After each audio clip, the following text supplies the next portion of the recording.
has opened up. Polisi inachunguza ripoti ya kupotea kwa watoto wawili katika eneo la Athi River, kaunti ya Machakos. Familia zinadai kuwa watoto hao wawili wa miaka 3 na 4 mtawalia walionekana mwisho wakiwa wanacheza na wenzao nje nyumbani kwao.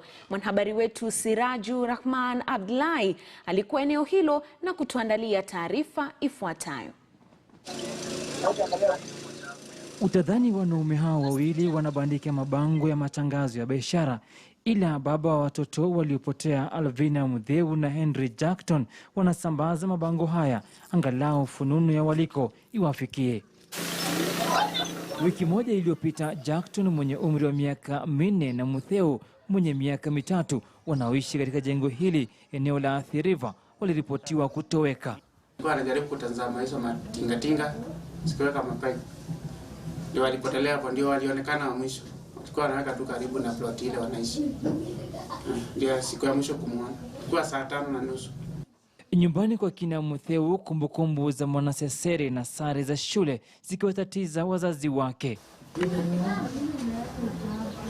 Inaniuma.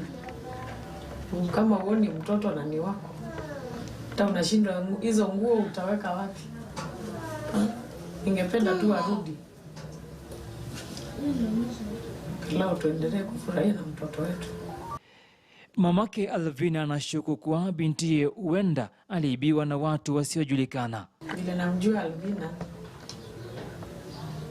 yeye ni mtoto very jovial, ako social. Kama angeonekana na mtu wa karibu akitembea, wangesema. Lakini kuna uwezo huyo mtoto alichukuliwa.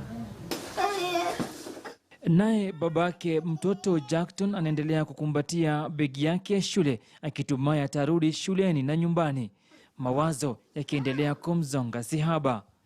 Mimi hata kazi siendi, nashinda nikimtafuta, hata kulala silali, nafikiria tu ako wapi na kuna nani.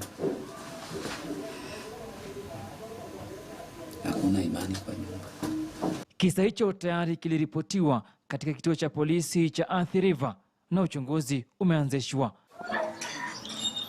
Kufikia leo wawili hao hawajulikani waliko, mara ya mwisho wakidaiwa kucheza na wenzao barabarani, huku ombi likielekezwa kwa yeyote mwenye taarifa kuhusu watoto hao wawili. Sirajur Rahman Abdullahi, KTN News.